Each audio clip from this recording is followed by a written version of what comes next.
세상에서 가장 거대한 제국 로마가 고작 늑대 젖을 먹고 자란 버려진 쌍둥이로부터 시작되었다는 사실을 여러분은 믿으시겠어요? 만약 그날 굶주린 늑대가 나타나지 않았다면, 혹은 그 늑대가 본능대로 아이들을 잡아먹어버렸다면 지금의 세계사는 아마 우리가 아는 것과는 완전히 다른 모습이었을지도 모릅니다. 로마는 하루아침에 이루어지지 않았다는 유명한 격언이 있죠.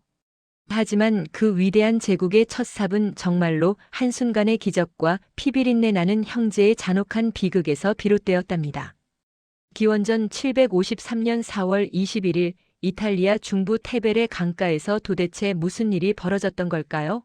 오늘 우리는 2700년 전의 안개를 뚫고 가장 신비롭고도 처절한 로마 건국의 비밀 속으로 깊숙이 들어가 보려고 해요. 역사는 흔히 승자의 기록이라고들 하잖아요. 하지만 로마의 시작만큼은 승리의 영광보다는 버려진 자들의 생존 본능과 신들의 기묘한 간섭으로 가득 차 있습니다. 단순히 왕이 나라를 세웠다는 뻔한 이야기가 아니거든요. 이건 죽음의 문턱에서 살아 돌아온 형제가 서로의 가슴에 칼을 겨누기까지의 심리전이자 운명에 맞선 인간들의 처절한 기록이기도 합니다. 유럽의 문법을 만들고 전 세계의 법과 제도의 뿌리가 된 나라 로마. 그 화려한 대리석 기둥 뒤에 숨겨진 늑대의 울음소리가 들리시나요? 지금부터 들려드릴 이야기는 교과서에 나오는 딱딱한 연대표가 아닙니다. 살아서 펄떡이는 신화와 그보다 더 잔혹했던 고대인들의 야망이 뒤섞인 진짜 로마의 민낯이죠. 우리는 앞으로 긴 시간 동안 로마 건국이라는 거대한 퍼즐을 하나씩 맞춰나갈 거예요. 트로이의 불길 속에서 탈출한 영웅의 발자취부터 왕위를 둘러싼 추악한 암투, 그리고 강물에 던져진 바구니가 어떻게 제국의 요람이 되었는지까지 말이죠. 자, 이제 마음의 준비가 되셨나요? 인류 역사상 가장 강력했던 이름 로마. 그 전설의 첫 페이지를 지금 바로 넘겨보겠습니다. 로마의 뿌리를 찾으려면 우리는 먼저 불타는 트로이의 성벽으로 돌아가야 합니다. 그리스 군대의 계략에 빠져 함락되던 그 비극적인 밤, 트로이의 왕족이자 여신 아프로디테의 아들인 영웅 아이네아스가 아버지와 아들을 데리고 탈출에 성공하거든요. 그는 신들의 계시를 따라 새로운 땅을 찾아 긴 항해를 시작합니다. 수많은 시련 끝에 그가 도착한 곳이 바로 이탈리아의 라티움 지방이었죠. 아이네아스의 아들 아스카니우스는 그곳에 알바론가라는 도시를 세웠고 그 후손들이 대대로 왕위를 이어받으며 평화를 누렸습니다. 하지만 수백 년이 흐른 뒤 이 평화의 땅에 시커먼 야욕의 그림자가 드리워지기 시작했어요. 바로 누미토르 왕과 그의 동생 아물리우스의 비극이 시작된 겁니다. 형인 누미토르는 온화하고 자비로운 성품이었지만 동생 아물리우스는 권력에 미친 야심가였거든요. 아물리우스는 형을 폐위시키고 왕위를 찬탈하기 위해 치밀한 계획을 세웁니다. 그는 군대를 동원해 형을 몰아내고 스스로 왕관을 썼죠. 자, 이제 권력을 찬탈한 아물리우스 왕의 통치가 시작된 알바론가의 내부를 깊숙이 들여다볼까요? 형인 누미토르를 몰아내고 왕좌에 앉은 아물리우스는 매일같이 공포에 시달렸습니다. 정당하지 못한 방법으로 빼앗은 왕관은 그의 머리 위에서 한순간도 가볍지 않았거든요. 혹시라도 형의 자손들이 복수를 하러 오지는 않을까, 민심이 등을 돌리지는 않을까 전전긍긍하며 그는 점점 더 잔인한 폭군이 되어갔습니다. 아물리우스는 먼저 형 누미토르의 아들들을 비밀리에 제거하며 후환을 없앴죠. 하지만 단 한 명, 조카 딸인 레아 실비아만큼은 차마 죽이지 못했습니다. 혈육을 죽였다는 비난이 두려웠던 걸까요? 아니면 그녀를 살려두되 죽음보다 더 고통스러운 운명에 빠뜨리는 것이 낫다고 생각한 걸까요? 고민 끝에 아물리우스는 아주 영악하고도 음흉한 수를 생각해냅니다. 바로 그녀를 베스타 신전의 무녀 베스탈로 강제 임명해버린 거예요. 베스타 신전의 무녀가 된다는 것, 그건 겉으로는 신성해 보였지만 실상은 가혹한 굴레였습니다. 무려 30년 동안 신전의 신성한 불꽃을 지키며 철저하게 순결을 지켜야 했거든요. 만약 이 금기를 깨고 아이를 낳으면 산채로 매장당하는 끔찍한 형벌이 기다리고 있었습니다. 아물리우스는 레아 실비아가 영원히 아이를 가질 수 없게 만들므로써 누미토르의 혈통을 완전히 끊어버리려 했던 거죠.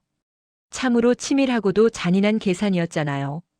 차갑고 어두운 신전 안에서 레아 실비아는 매일 밤 성화를 지키며 눈물로 시간을 보냈습니다. 빼앗긴 가문과 죽임당한 형제들, 그리고 강제로 억압당한 자신의 인생을 한탄하면서 말이죠. 하지만 운명은 아물리우스의 계산대로만 흘러가지 않았습니다. 신들은 이 가련한 여인을 결코 버려두지 않았거든요.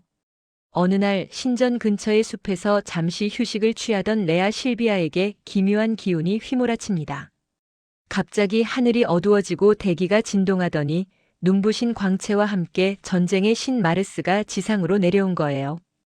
강렬한 에너지와 신비로운 카리스마를 내뿜는 마르스 앞에서 레아 실비아는 정신을 잃고 말았습니다. 마르스는 그녀의 순수함과 아름다움에 매료되었고 그렇게 신과 인간의 금지된 만남이 이루어지게 됩니다. 얼마 후 레아 실비아의 배가 불러오기 시작했습니다. 신전 안은 발칵 뒤집혔고 아물리우스 왕의 귀에도 이 소식이 전해졌죠. 아물리우스는 겉으로는 분노하는 척했지만 속으로는 쾌재를 불렀을지도 모릅니다. 드디어 조카 딸을 정당하게 처단하고 모든 씨를 말릴 명분이 생겼다고 말이죠. 그는 자비 없는 목소리로 그녀를 깊은 감옥에 가두었습니다. 그리고 마침내 그녀가 쌍둥이 형제를 출산하자 아물리우스는 역사상 가장 비정한 결단을 내립니다. 이 핏덩이들을 지금 당장 테벨의 강가에 내던져라. 짐승의 밥이 되든 물귀신이 되든 다시는 내 눈앞에 나타나지 않게 하라. 왕의 서슬 퍼런 명령에 병사들은 갓 태어난 쌍둥이를 바구니에 담아 거친 강물로 향했습니다. 굶주린 짐승들과 차가운 강물만이 기다리는 그 비극적인 곳으로 말이죠. 아물리우스는 이제야 모든 위협이 사라졌다고 믿으며 차가운 미소를 지었습니다. 하지만 그는 몰랐을 거예요.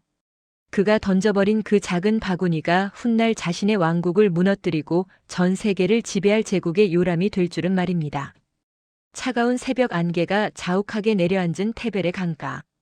아물리우스 왕의 명령을 받은 병사들은 갓 태어난 쌍둥이가 담긴 바구니를 들고 강물 앞에 섰습니다. 평소라면 잔잔했을 강물이 그날따라 유독 거세게 소용돌이치고 있었거든요. 병사들은 겁이 났던 걸까요? 아니면 차마 제 손으로 아이들을 물속에 쳐넣을 용기가 없었던 걸까요? 그들은 바구니를 깊은 물속이 아닌 강가 얕은 여울목에 슬쩍 밀어놓고 서둘러 자리를 떠나버립니다. 하지만 비극은 여기서 멈추지 않았습니다.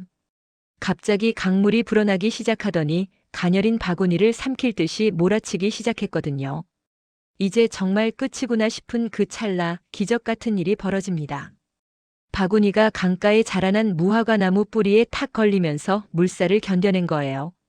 훗날 사람들은 이 나무를 루미날리스, 즉 젖을 먹이는 나무라고 부르며 신성시하게 되죠. 바구니 속에서 빽빽 울음을 터뜨리는 로물루스와 레무스. 주변엔 굶주린 들짐승들이 가득했고 아이들의 울음소리는 곧 죽음을 부르는 신호와도 같았습니다. 그때였습니다. 숲속에서 거대한 그림자가 나타나더니 천천히 아이들에게 다가왔어요. 바로 굶주린 암늑대 한 마리였습니다. 상상해보세요. 날카로운 이빨을 드러낸 늑대가 갓난아기들 앞에 서 있는 그 공포스러운 장면을요. 그런데 말이죠, 정말 믿기 힘든 광경이 펼쳐집니다.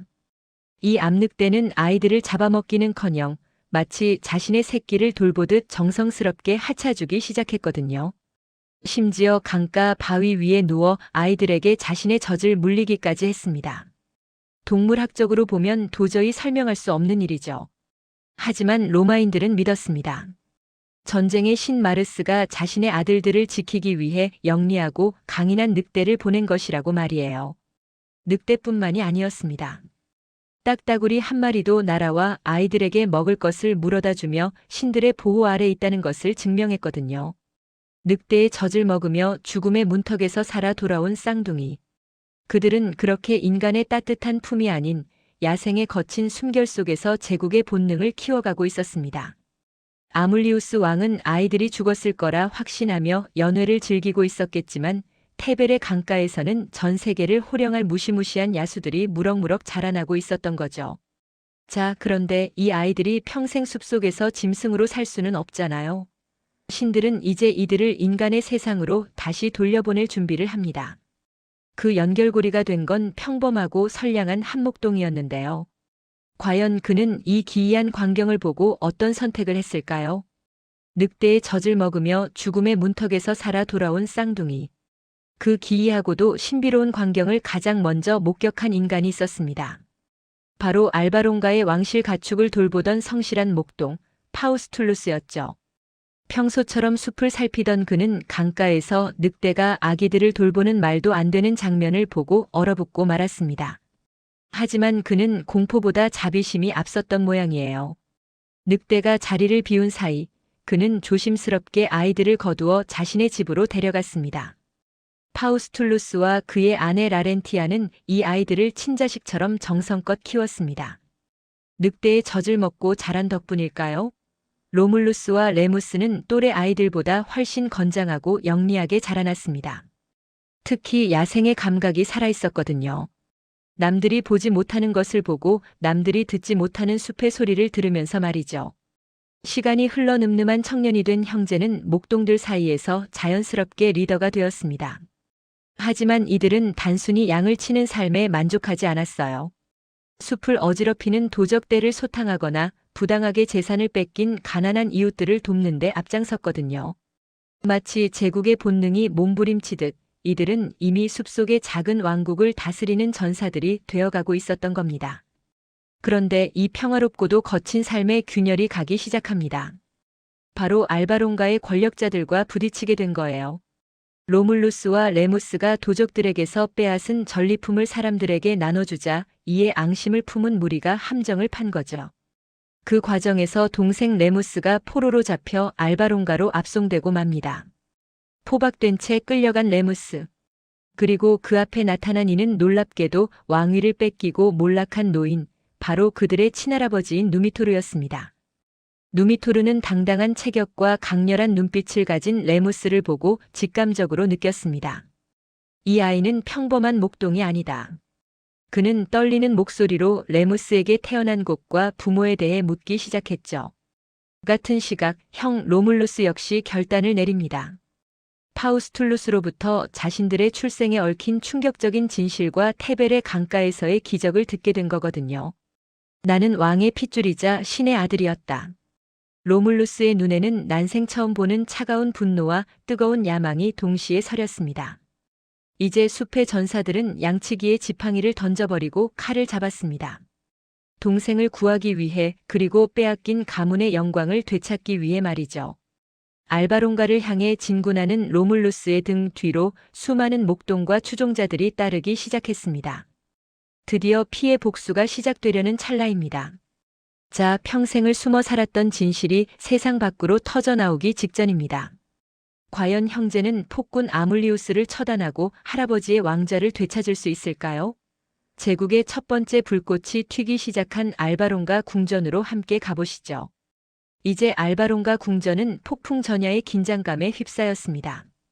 동생 레무스가 감옥에 갇혀 할아버지 누미토르와 극적으로 상봉하는 그 시각, 성벽 밖에서는 로물루스가 이끄는 목동 전사들이 거대한 파도처럼 몰려오고 있었거든요.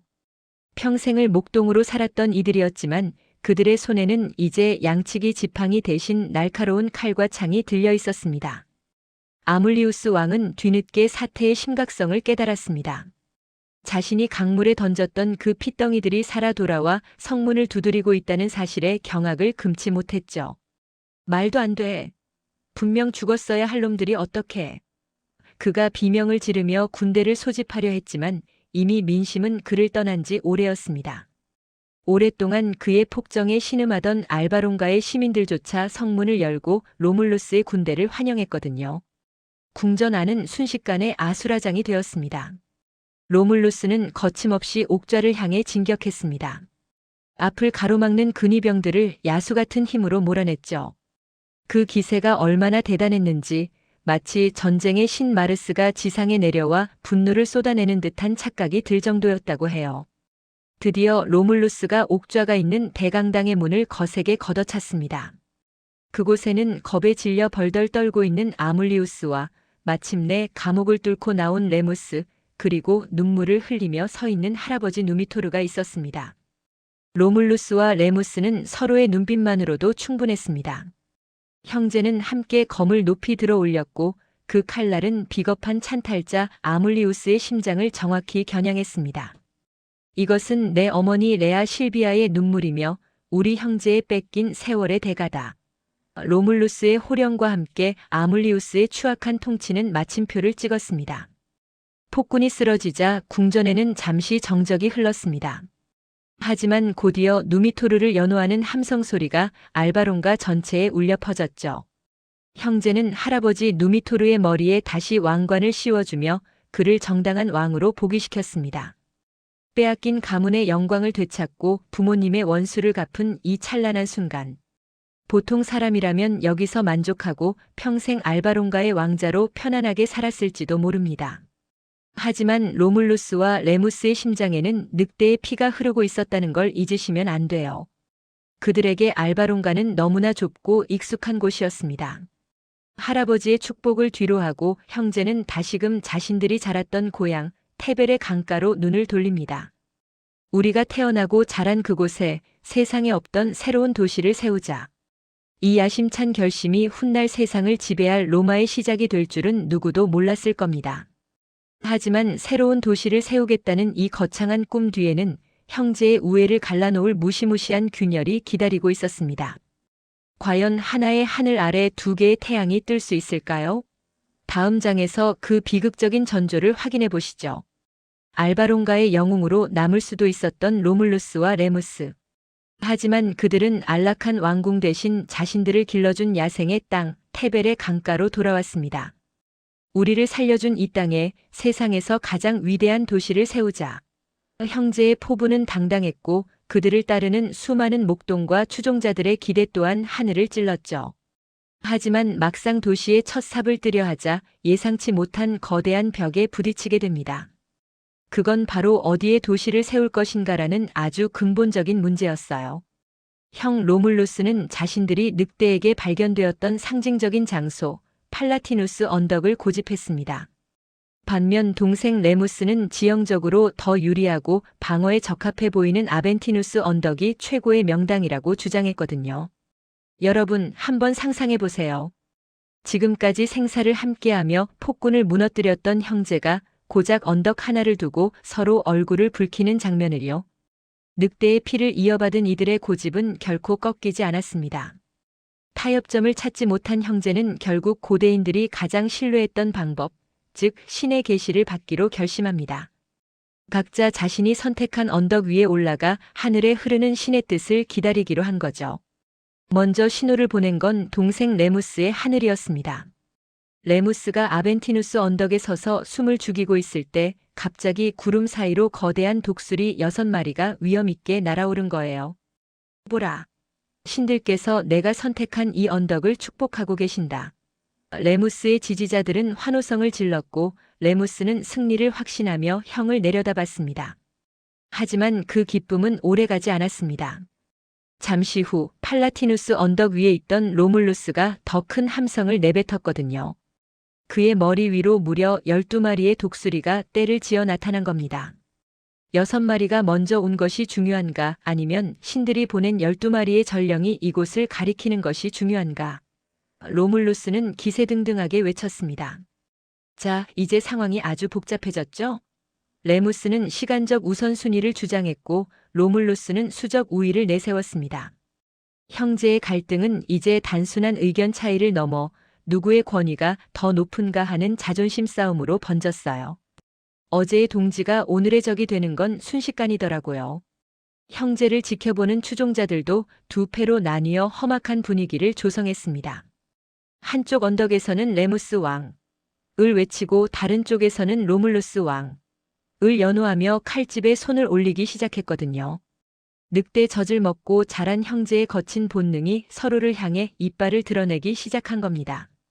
결국 로물루스는 신의 뜻이 자신에게 있다고 확신하며 팔라티누스 언덕의 도시의 경계선을 긋기 시작합니다. 신성한 쟁기를 끌며 성벽이 들어설 자리를 파내려갔죠. 하지만 그 성벽의 기초는 돌과 흙이 아니라 곧 형제의 피로 젖어들 운명이었습니다. 하나의 땅에 두 명의 왕은 존재할 수 없는 법이니까요. 과연 이 위험한 대치는 어떤 파국을 맞이하게 될까요? 팔라티누스 언덕 위에 새겨진 한 줄의 깊은 고랑.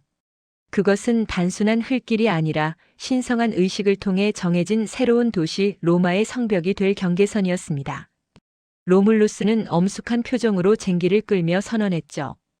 이 선을 넘는 자는 누구든 신의 저주와 나의 칼날을 피하지 못할 것이다.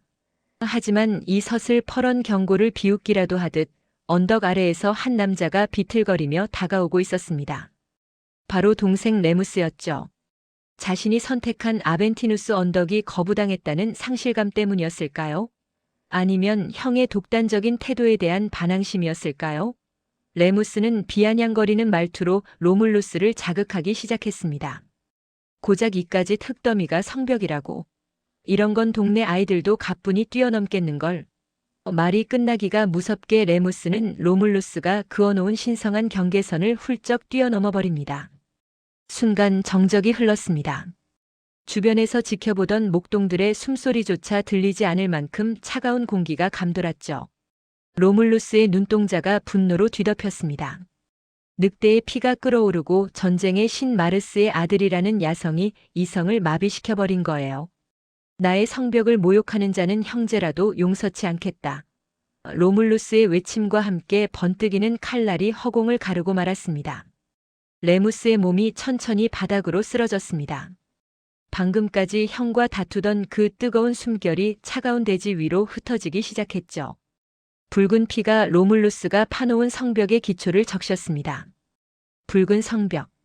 로마의 첫 성벽은 그렇게 형제의 피로 단단히 다져지게 된 겁니다. 비극도 이런 비극이 없죠. 레무스의 숨이 완전히 멈춘 것을 확인한 순간 로물루스를 휘감았던 광기는 썰물처럼 빠져나갔습니다. 싸늘하게 식어가는 동생의 시신을 붙잡고 그는 절규했습니다. 레무스, 나의 형제여, 왜 나를 시험했느냐? 하지만 대답은 돌아오지 않았습니다. 이제 로물루스는 깨달았습니다. 자신이 세울 이 위대한 도시에서 그는 영원히 가장 소중한 사람을 죽인 왕이라는 무거운 왕관을 쓰고 살아야 한다는 사실을 말이죠. 로물루스는 정중하게 예를 갖추어 레무스를 아벤티누스 언덕에 묻어주었습니다.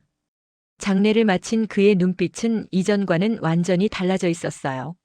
슬픔을 억누르고 더 차갑고 단단한 지도자의 모습으로 변해 있었거든요. 그는 이제 동생의 목까지 짊어지고 이 도시를 완성해야만 했습니다. 레무스의 죽음이라는 비싼 값을 치르고 탄생한 도시 로마. 자, 이제 피의 기초 위에 세워진 로마가 본격적으로 그 위용을 드러내기 시작합니다. 동생을 죽였다는 죄책감과 제국을 향한 열망 사이에서 로물루스는 어떤 나라를 만들어갔을까요? 거대한 로마 제국의 첫 번째 왕, 로물루스의 통치가 시작되는 팔라티누스 언덕으로 다시 가보시죠. 비극의 눈물이 채 마르기도 전 팔라티누스 언덕 위에는 망치 소리와 사람들의 함성이 가득 차기 시작했습니다. 동생을 잃은 슬픔을 가슴 깊이 묻은 채 로물루스는 이제 한 명의 전사가 아닌 위대한 제국의 설계자로 거듭났거든요. 기원전 753년 드디어 역사의 전면을 장식할 이름, 로마가 그 위용을 드러내기 시작한 겁니다. 로물루스는 가장 먼저 도시의 질서를 세우는 데 집중했습니다. 그는 자신을 보좌할 100명의 원로를 선발했는데 이들이 바로 훗날 로마 정치의 핵심이 되는 파트리키, 즉 귀족 계급의 뿌리가 되었죠. 또한 늑대 젖을 먹고 자란 자신의 정체성을 잊지 않으려는 듯 강력한 법과 군사 체계를 구축해 나갔습니다. 그런데 한 가지 큰 고민거리가 생겼습니다. 건물은 올라가고 성벽은 튼튼해졌지만 정작 도시를 채울 사람이 턱없이 부족했거든요. 여기서 로물루스는 정말 파격적이고도 대담한 결단을 내립니다. 바로 주변 나라에서 쫓겨난 자들, 노예, 가난한 이들, 심지어 범죄자들까지도 로마의 시민이 되고 싶다면 누구든 환영한다며 성문을 활짝 열어준 거예요. 이 전략은 기가 막히게 맞아떨어졌습니다. 갈 곳 없던 수많은 사람이 로마로 몰려들었고 도시는 활기로 넘쳐나기 시작했죠. 로마는 버려진 자들의 피난처다. 이 개방성과 수용성이야말로 훗날 로마가 전 세계를 하나로 묶는 거대한 제국으로 성장할 수 있었던 근본적인 동력이었습니다. 비주류들이 모여 주류를 이겨내는 드라마가 여기서 시작된 셈이죠. 하지만 로물루스의 앞날이 순탄하기만 했던 건 아닙니다. 인구가 늘어나면서 주변 부족들과의 마찰도 심해졌고 특히 도시를 유지하기 위해 필요한 여성들이 부족해 벌어진 사비니 여인들의 납치 사건 같은 험난한 고비들도 많았거든요. 하지만 로물루스는 특유의 야성적인 리더십과 냉철한 판단력으로 이 모든 시련을 하나씩 해결해 나갔습니다. 여러분, 팔라티누스 언덕 위에서 황금빛 토가를 입고 로마 시내를 내려다보는 로물루스의 뒷모습을 상상해 보세요. 그는 아마도 이 도시가 수천 년 동안 인류 문명의 중심이 될 거라는 사실을 예감하고 있었을지도 모릅니다. 동생의 피로 다진 성벽 위에 세워진 나라 로마. 그 거칠고도 찬란한 역사의 첫 단추는 이렇게 끼워졌습니다. 이제 로물루스의 임무는 거의 끝나가고 있습니다. 한 인간으로서 이룰 수 있는 모든 것을 이룬 그에게 이제 신들의 마지막 부름이 기다리고 있거든요. 평범한 죽음조차 허락되지 않았던 로마의 시조 로물루스의 신비로운 마지막 순간은 과연 어떤 모습이었을까요? 제국의 전설을 마무리하는 결말로 가보시죠. 팔라티누스 언덕 위에서 시작된 로물루스의 통치는 37년이라는 긴 시간 동안 이어졌습니다. 그 사이 로마는 단순한 목동들의 거처가 아니라 주변의 모든 부족이 경외하는 강력한 도시국가로 성장했죠. 하지만 영원할 것 같았던 그의 통치에도 신비로운 마침표가 찍히는 날이 찾아옵니다. 어느 날 로물루스가 캠푸스 마르티우스, 즉 마르스의 들판에서 군대를 사열하고 있을 때였어요. 갑자기 막던 하늘이 시커멓게 변하더니 천지를 뒤흔드는 천둥 소리와 함께 거대한 폭풍우가 몰아치기 시작했습니다. 사람들은 공포에 질려 눈을 감고 엎드렸죠. 얼마 후 폭풍이 잦아들고 다시 햇살이 비쳤을 때 사람들은 자신의 눈을 의심할 수밖에 없었습니다. 재단을 지키고 있어야 할 왕 로물루스가 흔적도 없이 사라져버린 거예요. 로마인들은 믿었습니다. 그의 아버지인 전쟁의 신 마르스가 전차를 타고 내려와 지상에서의 임무를 완수한 아들을 신들의 세계로 데려갔다고 말이죠. 그날 이후 로물루스는 로마를 수호하는 신 퀴리누스가 되어 영원히 제국의 운명을 지켜보게 됩니다. 물론 역사가들은 그가 원로원 의원들에게 암살당했을 거라는 차가운 추측을 내놓기도 하지만 전설은 그보다 훨씬 더 웅장한 길을 택했습니다. 여러분, 30분이라는 시간 동안 우리는 트로이의 불길 속에서 시작되어 늑대 젖을 먹고 자란 쌍둥이, 그리고 형제의 피로 세워진 로마의 탄생을 지켜봤습니다. 로물루스가 남긴 것은 단순히 성벽이나 건물이 아니었어요. 그것은 누구든 로마인이 될 수 있다는 개방된 정신과 어떤 역경 속에서도 굴하지 않는 늑대 같은 야성이었죠. 로물루스가 떠난 후에도 로마는 1000년이 넘는 세월 동안 서구 문명의 심장으로 뛰었습니다. 우리가 오늘날 사용하는 법률, 언어, 건축, 그리고 민주주의의 기틀까지도 이 팔라티누스 언덕의 작은 흙더미에서 시작되었다고 해도 과언이 아니거든요. 늑대 젖을 먹던 그 버려진 아이들이 꿈꿨던 미래가 오늘날 우리의 삶 속에도 여전히 흐르고 있는 셈입니다. 로마는 하루아침에 이루어지지 않았습니다. 하지만 그 시작에는 한 남자의 광기 어린 집념과 형제를 잃은 슬픔을 제국의 동력으로 바꾼 처절한 결단이 있었습니다. 여러분은 이제 로마라는 이름 뒤에서 들려오는 늑대의 울음소리를 기억하게 되실 거예요. 제국의 시조 로물루스의 전설은 여기서 끝이 나지만 그가 세운 로마의 이야기는 영원히 인류의 기억 속에 남을 것입니다. 지금까지 로마 건국 대서사시를 함께 해주셔서 감사합니다.